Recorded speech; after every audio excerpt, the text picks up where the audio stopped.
Hello, Coach Magazine Global audience. We are here with Tuncel Gulsoy. I am going to introduce him first. He is professional personal development supporter and executive NCC coach, mentor, speaker, consultant, radio programmer. He is a professional coach and mentor who focuses on repair and restoration in business life. He believes a better world is possible with personal enlightenment and awareness. That's why he is a coach. Despite all the troubles of life, he chooses hope, not despair. He has got CTI, Ericsson and Academy for Coaching Excellence diplomas. He completed the trainer program of the ACE Schools program that teaches coaching skills to managers and received the title of LAT, Licensed Academy Trainer. He is a member of ICF Global. He is a member of ICF Turkey. He served as treasurer as a member of the board of directors of this association for 2 terms. He founded Tuncel Gulsoy Coaching, Consultancy and Training Limited. He continues his corporate services at the company. He also takes part as a solution partner in the projects of many other companies. He continues to develop his own unique coaching style, which stems from his 35 years of business life experience rooted in engineering, his interest in jazz music, and his activities, and which he enriches with his experiences in classical music, writing, speaking, amateur theater acting, and radio programming.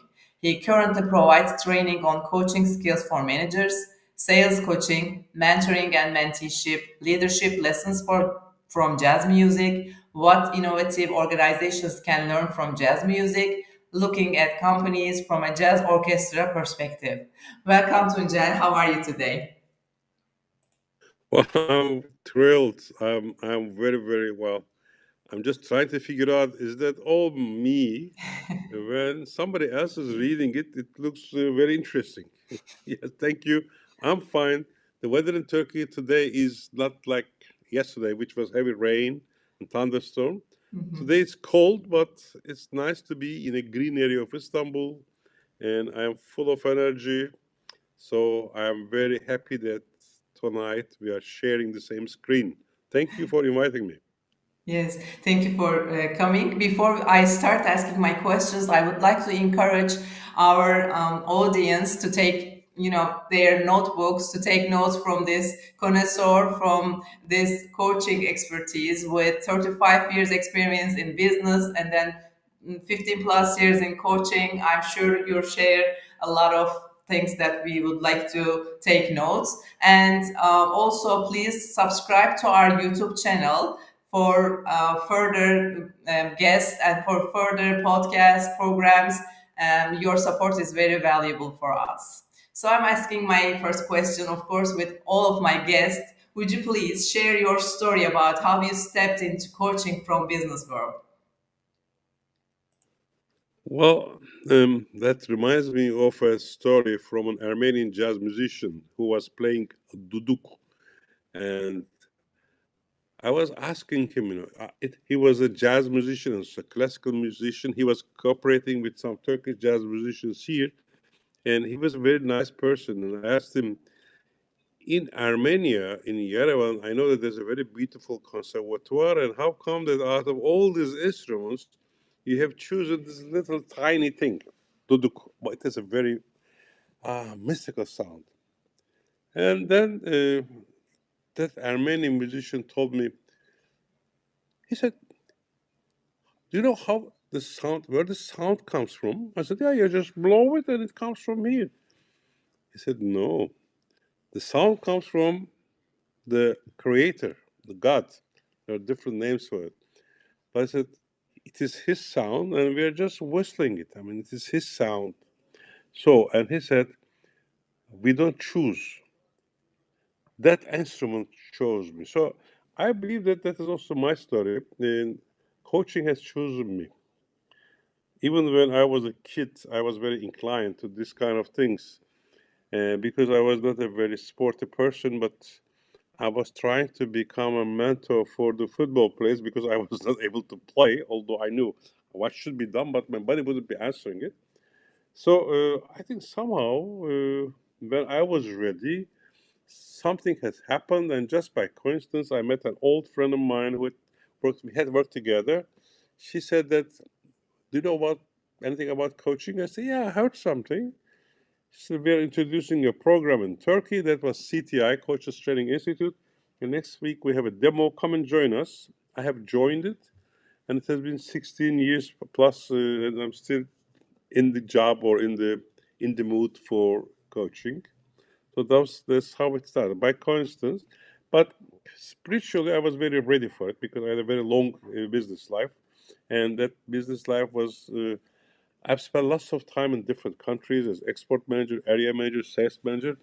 So I had washed away all my prejudice, and I was in such a stage that I wasn't wondering for anything. I mean, everything looked normal to me. Life in China, or life in Saudi Arabia, or life in Iran, or life in Iraq, or life in many different countries, Russia or other countries, Kazakhstan, Uzbekistan. I had learned that you should not compare any of these lives, any of these cultures. They're all unique, and then you should just stick to their own culture, and you should not negotiate their culture, but accept them as it is. So I was in such an age that, which was 55 years old, and I said to myself, "Well, this is the time," and I'm still coaching, and I love it. So life is full of surprises. You have plans, but God gives you, well, life gives you other plans or introduces you to other plans. That's what John Lennon has said, and I'm very happy that I had this opportunity. And we are so glad to have you in this coaching business, one of the pioneers in Turkey. Thank you so much. You Well, are there are opening. many pioneers. I mean, there were many pioneers, but I think I can be considered as one of them, and I'm very proud of it. I remember those days that doing this Arion meetings, this is a personnel management organization, we were promoting coaching by demonstrating it. You know, we were saying, "Let us coach, let us show you what is coaching." And that was the beginning of the story. But now you don't have to do that. Everybody knows what coaching is, and there are many coaches and many colleagues. So coaching is catching up in Turkey. I'm happy. Yes, yes. And as the coach who focuses on repair and restoration in business life, you must encounter various challenges with your clients. Could you please provide any example of a particular challenging situation you've helped someone overcome, and what strategies you employ to facilitate repair and restoration? Well, actually, we don't repair them. We just help them to repair themselves because, as coaches, we assume that they are full, they're complete, they don't need restoration, they don't need therapy, and all the answers to their questions are already within them. But sometimes, it's like I have a computer here, and there are lots of information in which I have forgotten. Somebody has to remind me, or somebody has to help me to rediscover what I had in this computer. So actually, basically, that's what we are doing. We don't. We just help these people to see the real situation in awareness. That's the key word. We help them realize what's going on. Let them have some insight in what's happening with them. Once this is done, then it's very quickly they just find their answers. So, but one such example was it was not a. Somebody asked me. It was a young manager. He said, "How can I encourage my people under me?" And I said, "What do you think would be an encouragement, motivation, or scheme?"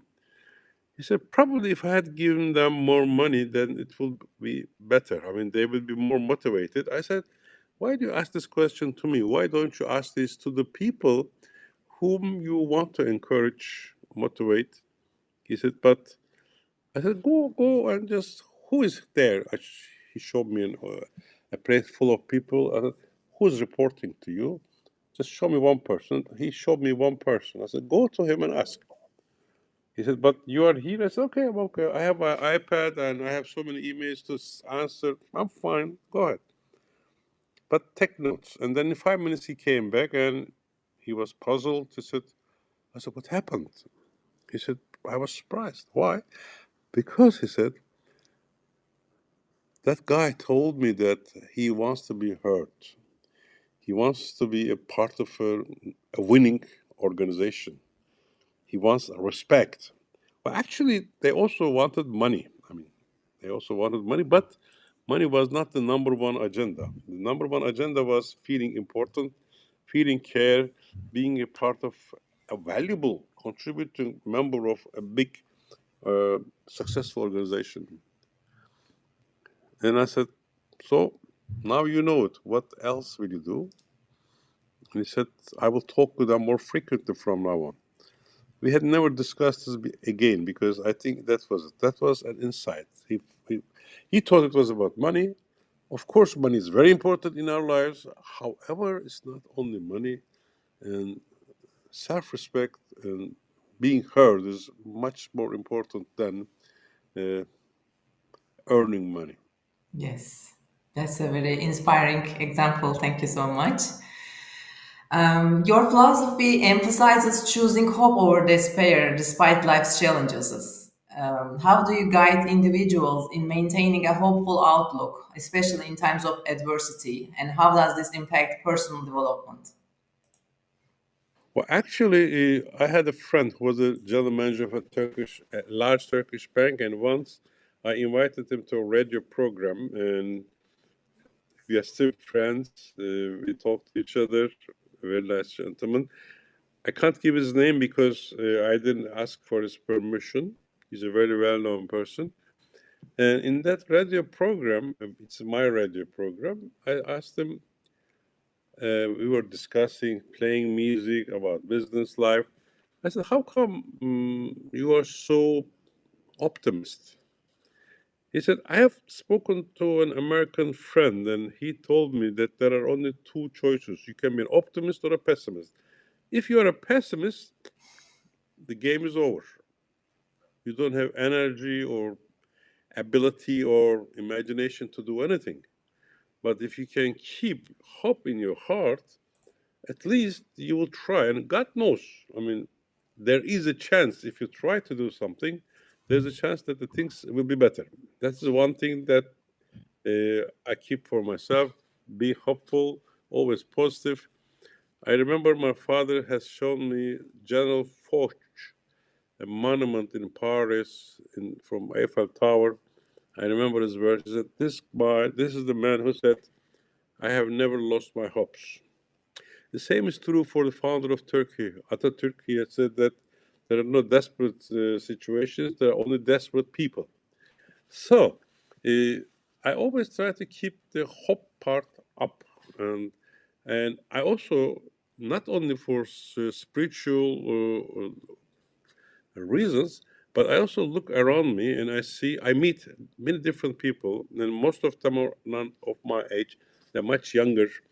Just a few days ago, I spoke to a young woman engineer. She's only 29 years old, and what she was doing in a very important factory, together with her husband, who was working there as well. And there are many such people in my coach colleagues, other professions on LinkedIn. Okay, from the upside, I mean, if you look from outside, it's cloudy. It's cloudy. However, as you have experienced this probably in flying, when you go up above the clouds, it's shiny. Okay, so I know that something else is being brewed. For instance, now we have lots of this Turkish women volleyball team became world champion, and we were all very very happy. But they were not the only one. There were many other sports, girls, boys, in wrestling, in karate, and now our football players. I think this is a sign. This is a sign that things are changing. The world is changing. It is becoming more complicated, but my people, Turks, have all this energy. They're very happy with technology. There are many young people. There are many people with wonderful knowledge. They make research. I believe that we are going to get out of this mess. There's no perfect world, but at least it is more meaningful to me to be hopeful in Turkey and do something about it, because I was born here and I grew up with these values of this country. So that's why I'm hopeful. As long as we are not in a hospital, if I'm not dying, if I'm not very ill or something, I always keep that hope in me. So it's just like a little bird in my heart. Okay, always chick chick chick chick. That's it. And also, I would like to add this in neuroscience. Nowadays there are too many researchers about brain, and they say brain doesn't understand the difference between reality and the simulation, the AI world. Simulation. Yeah, the brain can't recognize the difference. So whatever we tell our brain, it takes it as a reality. So if you say it's gonna be okay, it's gonna be good, then it's gonna be good. If you say, oh my God, it's gonna be a bad day, it's gonna be really bad day. You can It will believe that definitely because be a that bad day. person. It will. Yes, yes.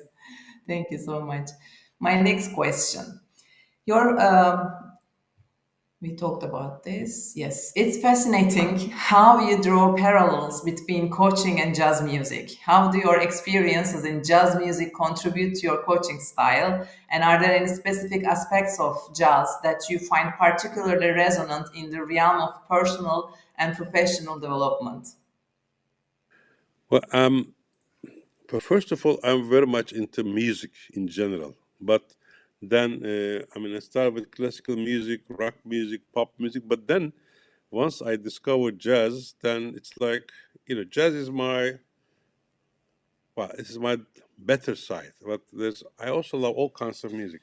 However, one day that uh, I discovered that one day there's a kind of parallel between jazz and leadership. After discovering that, then I said to myself, how about using this in my coaching and leadership work? There is a link. There is something that really is they're connected to each other. So I know that in jazz music, there's no such thing as a wrong note. By the way, there are lots of books about jazz and leadership.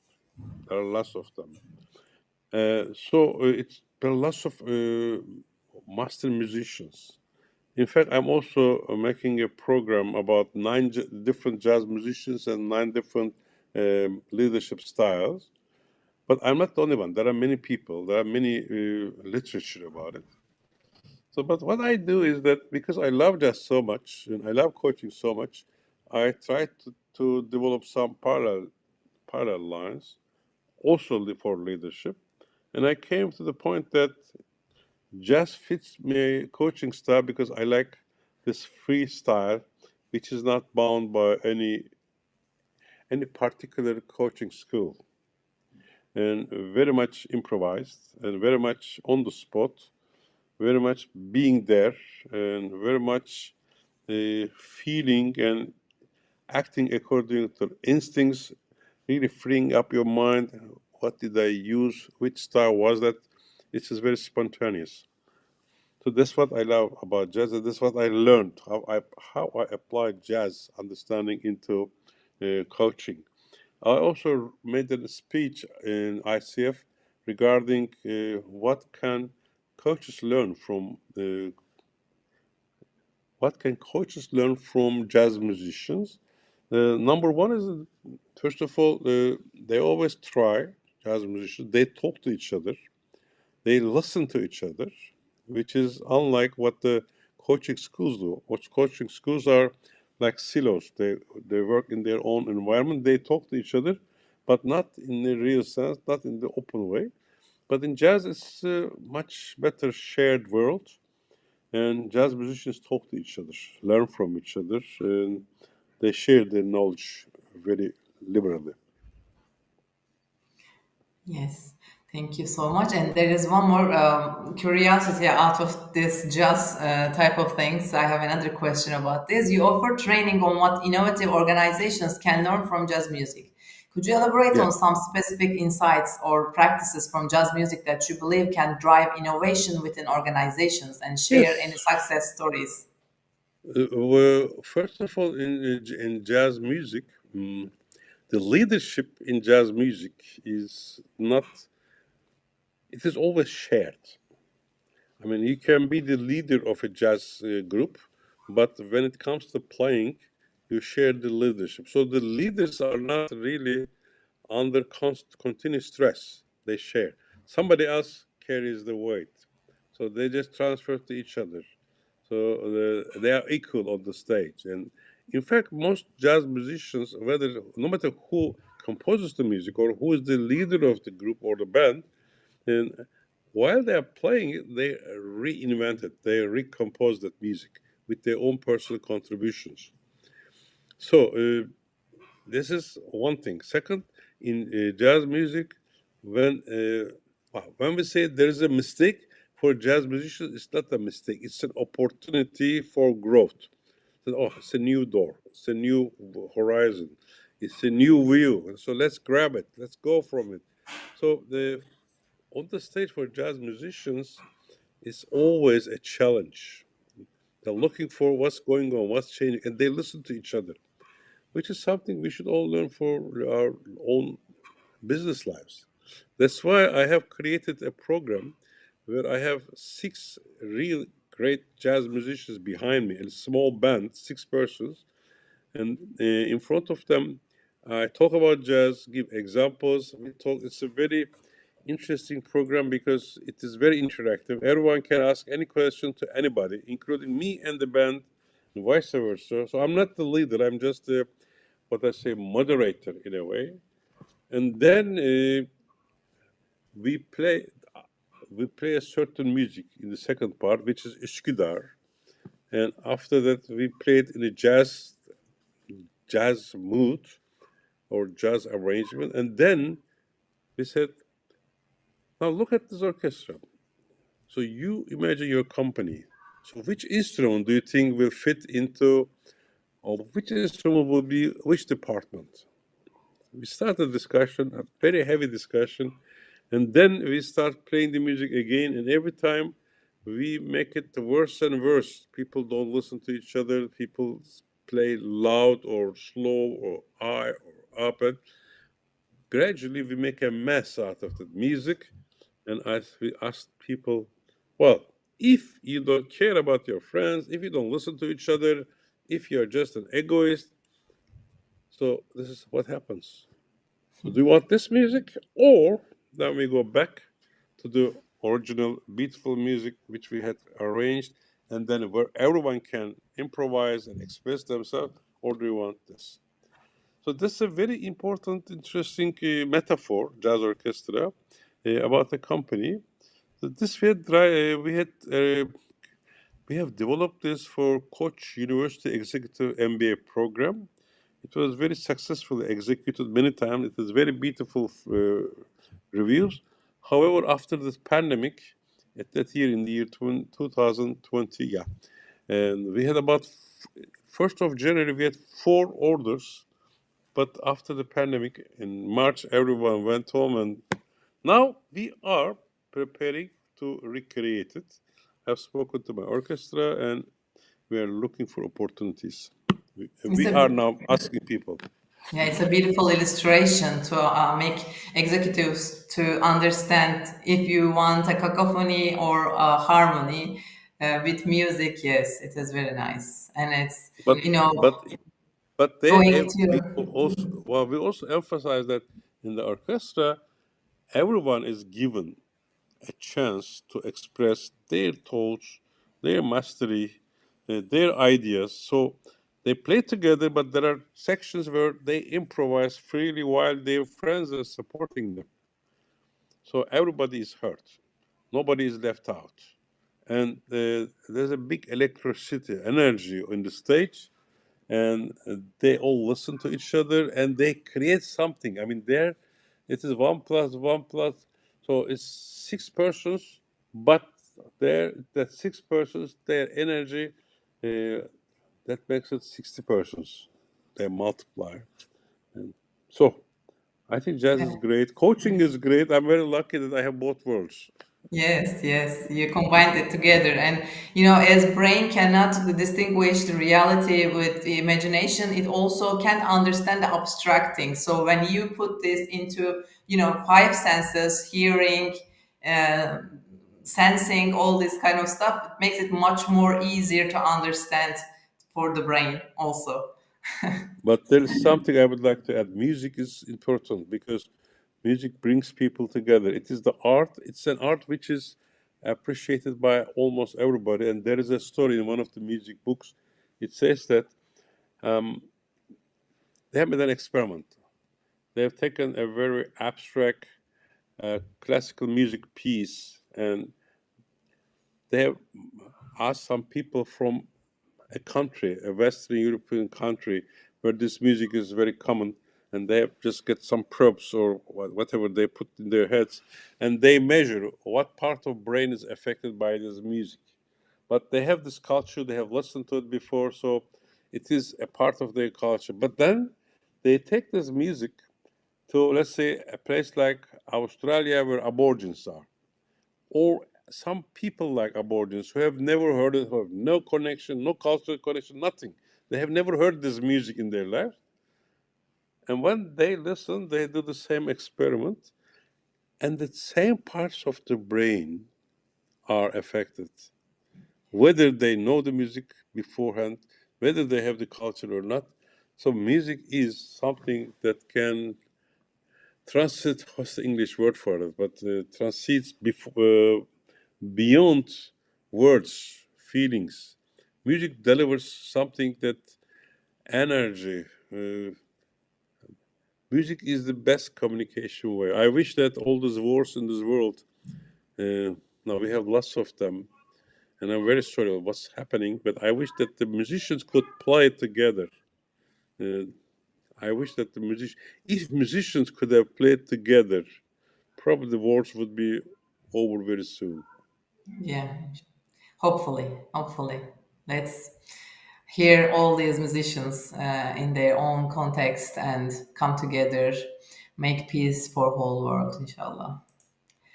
So my last question, given your expertise in mentoring and menteeship, what key lessons do you believe are essential for both mentors and mentees to maximize their effectiveness of this relationship in the realm of personal and professional development? First of all, I think, by the way, just that also reminded me of something. Normally in coaching, we have either coaching or mentoring.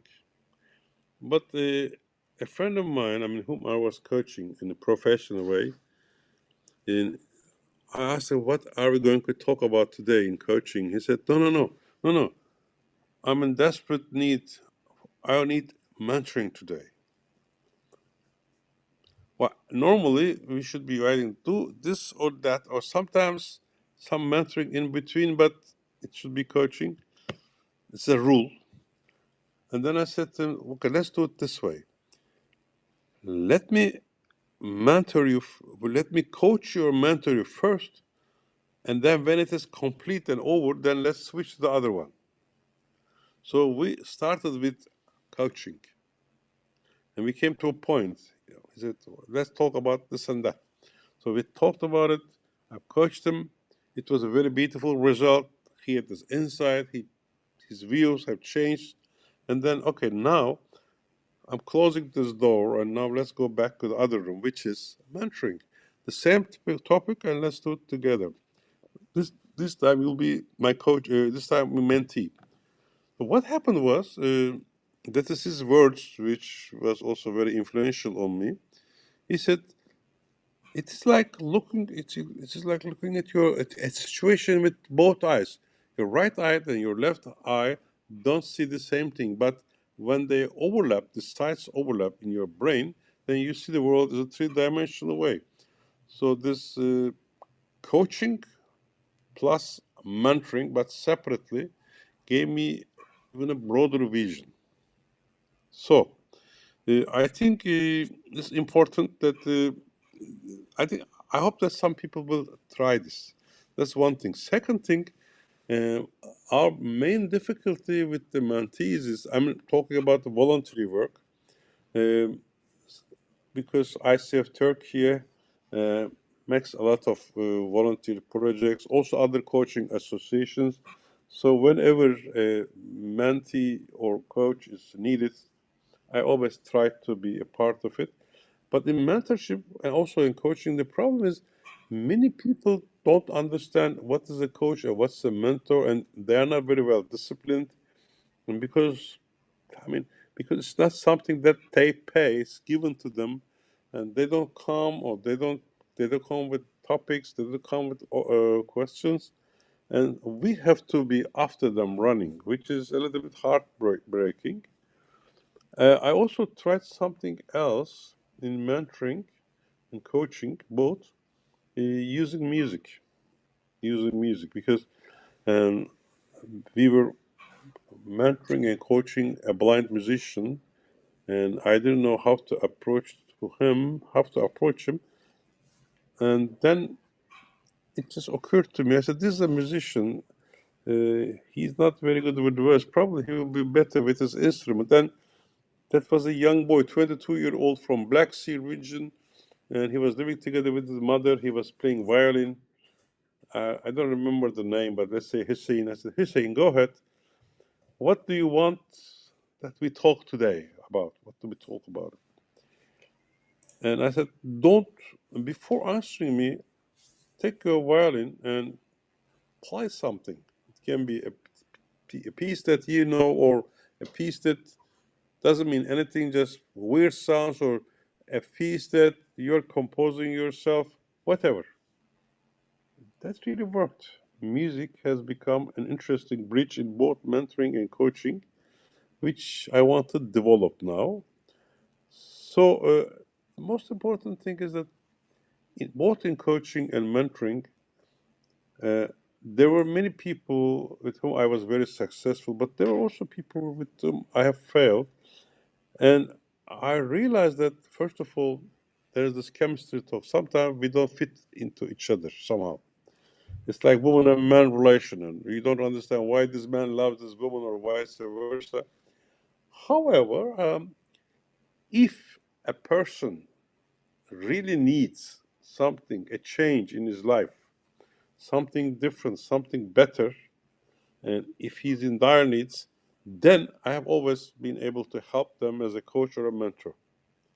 But there were such cases that if they don't need it, if sometimes the company says that you must have coaching, this is our program, this is your mentoring program, you will take it from this person, it may fail, So these people who need, if they need it, I'm 100% okay, I will do it. If they don't need it, it doesn't matter how experienced a coach I am or how many successes in my previous experience, life experience or business experience, it doesn't matter. It doesn't work. Yeah. So, do you want some coaching now? Yeah, please. Well, what you explained reminded me of a movie I watched in the UK. They were in a church making these autistic children play drums, and Yeah, yeah, it was like a therapeutic session for them. Playing drums, it doesn't matter what kind of thing that they are playing, but just releasing that feeling out of their system with the playing the instrument was a yeah. very powerful powerful tool for those people to heal and for the coaches to help them. So thank you so much for your time. It was a very wonderful, insightful conversation with you tonight, and I encourage our audience to subscribe our YouTube channel. And our fifth issue is out. You can read it from www.thecoachmagazine.com. And we are encouraging also contributors, coaches to write articles for our next issues. Thank you so much for all of your time and have a lovely evening. Thank you very much for inviting me. It was a great pleasure. I hope that one day we can talk face to face, not, let's say, camera to camera. which is not something I like. Well, I hope that we are going to do it soon. Thank you very much. Have I a good hope. night. Thank you. Good night. Bye.